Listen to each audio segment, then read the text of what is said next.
आजकल युवा नेता क्या करते हैं, मोबाइल लेते हैं और किसी दोस्त को पकड़ा देते हैं और कोई नेता जब अपने गाड़ी से उतरता है ना, उसके बगल में जाके खड़ा हो जाते हैं, सर नमस्ते, और उसको कहते हैं कि जब हम ऐसे हाथ करेंगे ना, फटाक से क्लिक कर लेना तुम उसको, और ज्यों ही वो ऐसे हाथ एक्शन देगा त्यों ही फोटो खींच लेगा और सोशल मीडिया पे डालेगा। आज अमुक नेता से देश की राजनीति पर गंभीर चर्चा करने का अवसर प्राप्त हुआ है। हाथ जोड़ करके कहते हैं भाई कि तुम्हारी राजनीति क्या है।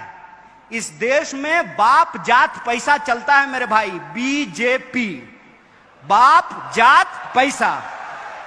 अगर बाप जात और पैसा नहीं है तो तुम्हारे पास एक ही विकल्प है, तुमको ऑथेंटिक होना पड़ेगा। वैलेंटाइन डे पे झूठ मूठ का आई लव यू कहने से काम नहीं चलेगा मेरे भाई। अगर प्यार करते हो तो तुम्हारे दिल में प्यार हो, और वो प्यार ऐसा हो कि वो इंसान तुमको मिले ना मिले तुम ही प्यार बन जाओ, ऐसा जज्बा तुम्हारे अंदर होना पड़ेगा।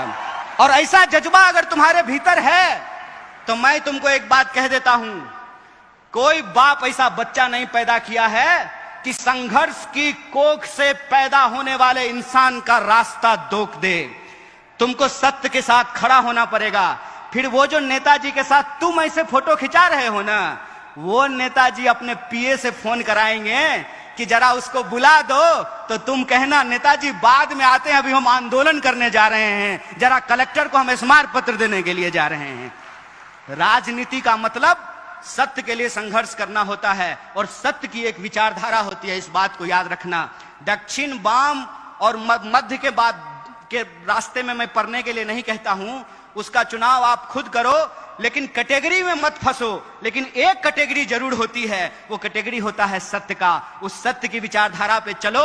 और इस देश ने बार बार ये साबित किया है, यह देश बुद्ध की धरती है, इसीलिए यहाँ कोई भी संघर्ष हिंसा से नहीं अहिंसा से करके उस संघर्ष को जीता जा सकता है। अगर बुद्ध ने उंगली माल को संत बना दिया अपने अहिंसा से, तो तुम भी आज के उंगली माल को रास्ते पे ला सकते हो अपने संघर्ष से। बस इस बात को याद रखना।